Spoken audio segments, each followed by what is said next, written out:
I don't like this next problem with these fractions, so I'm going to choose to multiply through by 5 on each side of the equation. That leaves me with h squared plus 5h plus 3 is equal to 0. And I can easily see that this is not going to factor, so again I'm going to go to the quadratic formula and identify the discriminant. B squared is 5 squared minus 4 times 1 times 3. I've got 25 minus 12, which is 13. 13 is a prime number, and I know that we're not going to be able to break that radical down. So x will equal, not x, sorry, that is h equals negative b plus or minus the square root of 13 all over 2a. Substituting in b and a, we have h equals negative 5 plus or minus the square root of 13 all over 2a, that's 2 times 1, which is 2. On number 6, I notice that I've got an equation that's reducible to quadratic because this x to the first is double the x to the 1/2 that I have in the center. I'm going to factor this by sticking a root x at the beginning of each parentheses. I can have a minus 4 and a minus 2 in each parentheses, and using the zero product rule, I have square root of x minus 4 equals 0, or the square root of x minus 2 is equal to 0. Therefore, I know that root x equals 4, or root x is equal to 2. I have radicals equal to positive numbers, so I don't have to worry about these not having solutions.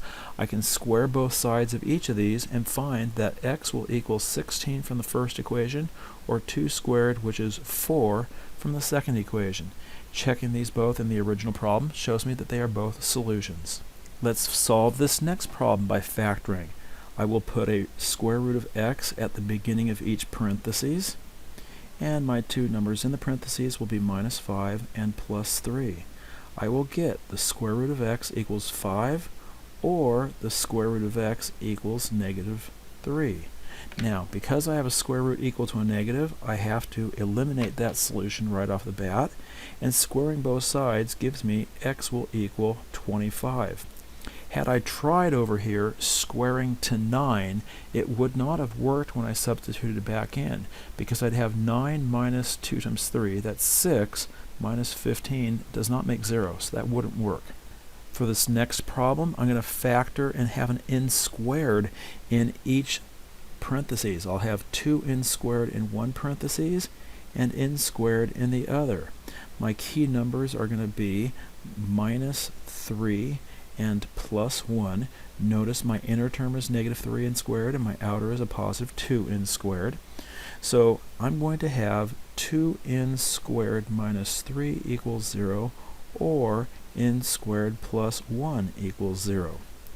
On the left, I'm going to have 2n squared equals 3, meaning n squared will equal 3 halves, and if I square root each side, I get n is equal to plus or minus the square root of 3 halves, which would have to be rationalized by multiplying by root 2 over root 2. When I do so, I have n is equal to plus or minus the square root of 6 over 2. Now moving over to the right, I look at this n squared plus 1 equals 0. That tells me n squared would equal negative 1, and since I can't have a square equal to a negative, that section of the problem gets canceled out, and we only have these two solutions of plus and minus root 6 over 2. Number 9, factors. If you put an x to the 1/5 at the beginning of each of your two parentheses, and then we need to find two numbers that multiply to negative 6 and add up to positive 1. That will be a positive 3 and a negative 2. So we will have x to the 1/5 is equal to negative 3, or x to the 1/5 is equal to 2. I can get x by itself by raising each side to the 5th power. Notice when I raise to the 5th power, I'm going to be multiplying exponents on the left, just leaving x to the first. So I get x is equal to negative 243 from the first equation, or 32 from the second equation, both of which we'll check if you substitute them into the original problem.